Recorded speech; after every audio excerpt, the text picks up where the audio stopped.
What we do here is go back.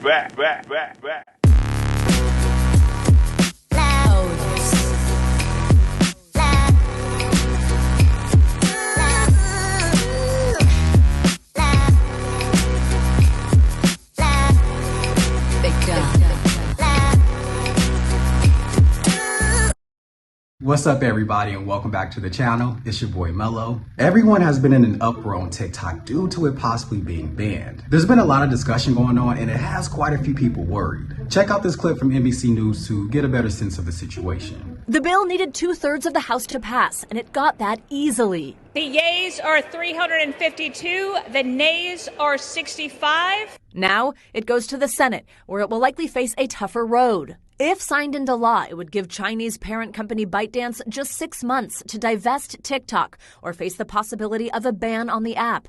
The legislation prompted by national security concerns, including fears the Chinese government could access Americans' personal data and feed them content that would influence their views. Our intention is for TikTok to continue to operate, but not under the control of the Chinese Communist Party. 50 Democrats and 15 Republicans voted no. It's an overly broad bill that I don't think will withstand First Amendment scrutiny. It's opening Pandora's box, and I'm opposed to this bill. Aligning with former President Trump, who once tried to ban TikTok, but now says he's against that. TikTok fighting back hard, even flying creators to Washington. Hello, this is my son. Jason Linton shares his life as a dad with his 13 million followers. What would it mean for you and your family if TikTok were to be banned in the U.S.? It would be devastating. Being able to just launch out a positive message would be completely stopped. Now, if signed, this ban on TikTok could derail a lot of businesses and put a lot of people out of work. You know, in the golden age of social media, a lot of people rely on TikTok as a means of living. And this could definitely put a lot of people at risk of not only becoming jobless, but also becoming homeless. Now, why exactly does the U.S. want to ban TikTok? In an article written by DW, it says since it was launched in 2016, TikTok has grown to be a hugely popular app with about 170 million users in the US. It says American users spend a considerable amount of time on TikTok, on average about 60 to 80 minutes per day, versus about 30 to 40 minutes on main rival sites such as Instagram, according to third-party data.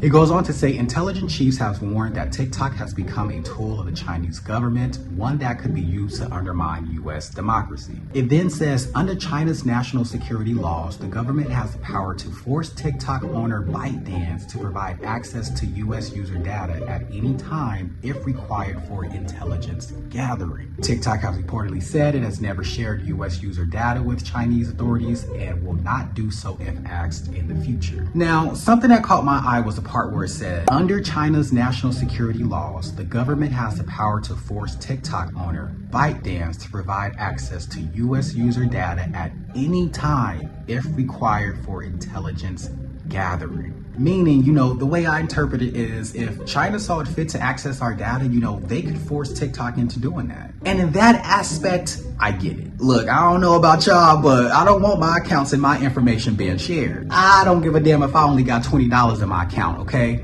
I want my $20. But I will also respect it more if the government just came out and told the truth. Like, look, yeah, they can possibly access your account at any time, but honestly, y'all, we also need the money. And here's what we plan to do with it. I feel like I could respect that way more than these mind games that I feel like the US is trying to play. And this is where selling it to someone in the US comes in. If the US has control of the app, those same security concerns won't be there, allegedly. Now, there's been a lot of theories and a lot of stuff going around as to the real reason that the US is pressing to ban TikTok. And there's two theories that I think are true. One, we're sharing information that they can't control. And two, the money. You know, the US wants a part of this TikTok pie. Now, check out this video I came across from a TikTok user who broke it down pretty well. No, you don't understand. It's not a TikTok ban. It's a TikTok theft. The United States government has given ByteDance, the Chinese company that owns TikTok, an ultimatum. You have one of two choices. One, either sell TikTok US to an American-based corporation or a syndicate, or you will face a ban. You can keep TikTok Asia and TikTok Africa and TikTok Europe. You just cannot have TikTok US because we don't trust you. Which begs the question, why are they doing this? Well, Congress will tell you that they're doing it for national security. They're worried that ByteDance has affiliation with the Chinese government and is selling or sharing our sensitive personal information with the Chinese government.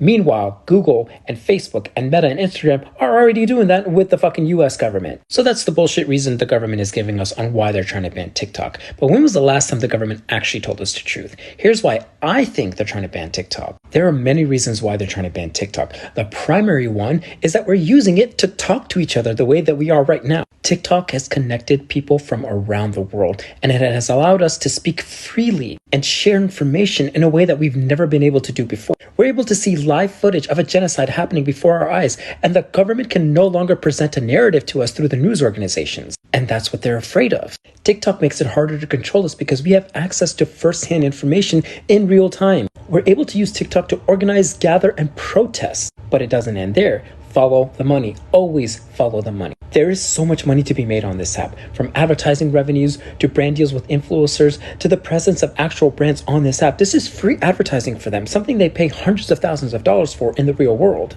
And all that revenue goes to ByteDance. It goes to a Chinese company, and this is what the United States government cannot stand. So they want to steal all that revenue and keep it within the United States. And I want ByteDance to call their fucking bluff, because they're not serious about it. These mega corporations that are using TikTok as a form of free advertising will never stand for this. This is a huge game of chicken. And if they manage to ban TikTok, oh, you best believe we're going to protest against that as well. People's livelihood depends on TikTok. I definitely have to agree when he shared that piece on we're just sharing information that they can no longer control. I mean, just think about it. The way that we share and learn new information, it has never been seen before the likes of TikTok. We receive, share, and learn so much from that app that I think the powers that be, they just don't like that. It's hard to control a group of people when they have free will, and I think that's what this app gives a lot of people. Not only that, but it also does empower people in a way. How many times have you just felt low down, dirty, and at the bottom of the pole? Then you go on TikTok and you see another user saying the same thing and they're sharing their own experience.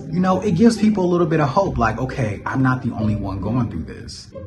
TikTok has 170 million US users, and all that ad money and that revenue money, the US isn't seeing any of that. For my belief, it's all going to the Chinese-owned company. Now, the CEO of TikTok recently shared a video about all the discussion going on regarding this bill. Check out this short clip. Hi everyone, it's Show here. Just wanted to share some thoughts with our US users about the disappointing vote in the House of Representatives. There has been a lot of misinformation, and I hope to clarify some things. First, thank you to our incredible community. You are what makes TikTok so special. Thank you for making your voices heard. Over the last few years, we have invested to keep your data safe and our platform free from outside manipulation. We have committed that we will continue to do so. This legislation, if signed into law, will lead to a ban of TikTok in the United States. Even the bill sponsors admit that that's their goal. This bill gives more power to a handful of other social media companies. It will also take billions of dollars out of the pockets of creators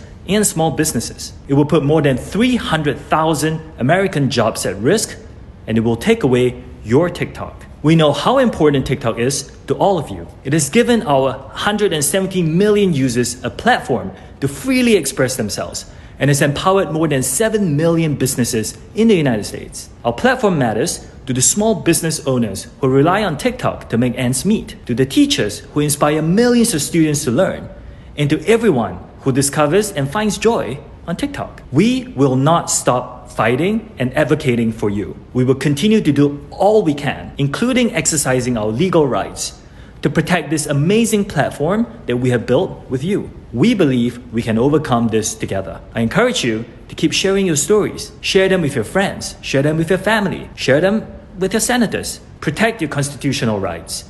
Make your voices heard. Love you all. Now, in an interesting turn of events, Joe Biden has come out and said that he will sign this bill into law if it comes across his desk. And then Trump came out and said he's now against the bill. Why does that matter? Now, 4 years ago, back in 2020, Trump was the first one to spearhead this whole ban on TikTok. Now, all of a sudden, he's against it, and this is where politics come in. Because Joe, who was Democratic, he's for signing the bill. Trump, who's a Republican, he's now against the bill. Even though Trump is literally the whole one who set this whole thing up in 2020. You know, the older I get, the more I realize just how mundane politics are. Something as small as an apple versus an orange, that can become political. You know, where there's a group of people who prefers apples, there's always going to be a group of people who prefers oranges. And that's how politics are born. Now, I've seen a lot of TikTok creators say that if TikTok is banned, they'll just go to YouTube. Please allow me to give you a humble dose of reality. No, you will not. Not on my watch. Not on my watch. Let me tell you, YouTube and TikTok function nothing alike. TikTok is designed to be short, funny, and informative. I mean, how often do users sit and watch a 5-minute video on TikTok? A lot of users like short and sweet videos that get to the point. Now, this could be me being biased, but YouTube, on the other hand, it's such a grind that it's not even funny. People like long videos on YouTube, and I mean long. Like sometimes 20 or 30-minute videos. And that may not seem long looking on the outside in, but I promise you that 30-minute video you see on YouTube, that took someone at least 2 or 3 hours to edit. You know, I've put up a 5-minute video on this channel before, and that video took at least an hour to edit. And someone had the nerve to tell me that they wanted longer videos. Look, there's just so much that goes into YouTube if you want to do it right. You know, there's 4 parts to making a YouTube video. First is research. What are you going to talk about? Do you have the correct information? Second is the script. Now, not everyone writes a script, but I do because it keeps me focused, and I promise y'all I will go on a tangent if I don't have all of my words written down. Now, the third step is actually shooting the video, right? That's what I'm doing right now. And you know, for me, I like to come on camera looking presentable. You know, I don't like to just come on here and look like I just woken up. And this is no shade to those YouTubers that literally look like they just woken up. No shade. And the fourth and final step is editing the video. Now, the very first time I ever edited a video, it legit took me 6 hours. And you know, even in those 6 hours, that video came out to about maybe 15 or 20 minutes. Editing alone deters a lot of people from becoming YouTubers. But honestly speaking, editing is just my absolute favorite part of the process, so I enjoy it. You know, the editing process, that's where the magic comes alive. And I just love getting my videos and chopping them up and putting those sounds in and those crazy memes. It's literally just, it's fun. It's fun. So when I hear people just say that they'll come over to YouTube, and honestly, it does. It sets me off a little bit. Now, while there is no one way to do YouTube, there is a right and a wrong way to do YouTube. You know, do you have the passion? Do you have the dedication for it? You know, I understand that I have a very small platform, but I take it seriously. You know, I do. I take it seriously, and I try to treat it with care. So again, look, I am very sorry to those TikTokers, but look, y'all chose y'all bed. It's time to lay in it. You can't just say you'll jump ship and come to YouTube, y'all. It doesn't work like that. Now, while everyone is in shambles on TikTok, it's also very important to be proactive and to prepare for what's to come. Check out this video from a TikTok creator sharing what you can do to stay ahead of the curve. How you spend your next 6 months as a creator on this app will truly be make or break. With regard to the TikTok ban, if it's signed into law, we will have about 180 days before it is low-key a felony to access this app without a VPN. So here's how I'll be spending my next 6 months on this app as a creator and your favorite creator manager. You know the strategy we're talking about? Babe, now's the time to implement it. Whenever I wanted to get somewhere with my platform, i.e. building a strong community and securing brand partnerships to monetize my account in one way, shape, or form, I've always had 3 content pillars. One pillar is for building community. These are the posts that generally will not trend or go viral, but they're the ones that actually allow you to develop relationships with your online friends. Number 2 is I've designed content that I know will go trend or go viral so that it looks brand friendly. Brands want a certain kind of content. You need to figure out what that is, and you can basically understand what that might look like through their eyes by looking at the ads of your favorite or the paid sponsored content from your favorite content creators. Do not mimic their content, but make it in your own way so that it is brand friendly, meaning the brands can either gain brand awareness from it, or they can have a conversion, whether that be a sale, whether that be an attendee for an event, so on and so forth. And number 3, and perhaps most importantly, consistency. Show up on this app executing your content well. Have fun with it, make a mess, and at the end of your videos, be sure to tell people where it is that they can also find you, whether that be the other app, whether that be an email newsletter. In the time that we do have, as for the creator economy, I'm not particularly worried because the budgets will always be there, whether it's on this platform and or the other. A lot of the way that these deals are set up anyway do involve syndication. So if you're a creator who is looking for help in navigating how to interface and interact with these brands that are approaching you to do sponsored content to monetize your platform, let's get in touch so that we can get somewhere. You know, I think that guy shared and said a lot of good things in that video. Now, this ban is definitely one of the last things that I would wish on anybody. You know, I understand that a lot of people's businesses and their livelihood, it's on that app. I would encourage all TikTok creators to stay well informed regarding this bill and to, you know, just keep a lookout for it. Sometimes social media isn't enough and we have to put action behind those thoughts. Whatever the case may be, have a plan B just in case TikTok does get banned. You know, it's as the old saying go, you want to prepare for the worst, but expect the best. And realize that there are strength in numbers. While one person may not be able to move that boulder, 100 may. If you enjoyed this video, please go ahead and give it a thumbs up or a thumbs down if that's okay too. Don't forget to drop a comment down below to let me know your thoughts. Now, what do you think about TikTok possibly getting banned? Do you think that this bill could actually get signed and go into law? And as always, if you're not already, please make sure to go ahead and subscribe to the channel and make sure to hit that post notification bell so you don't miss out on any videos. I hope everyone has a great rest of their day and I'll catch you all on the next video.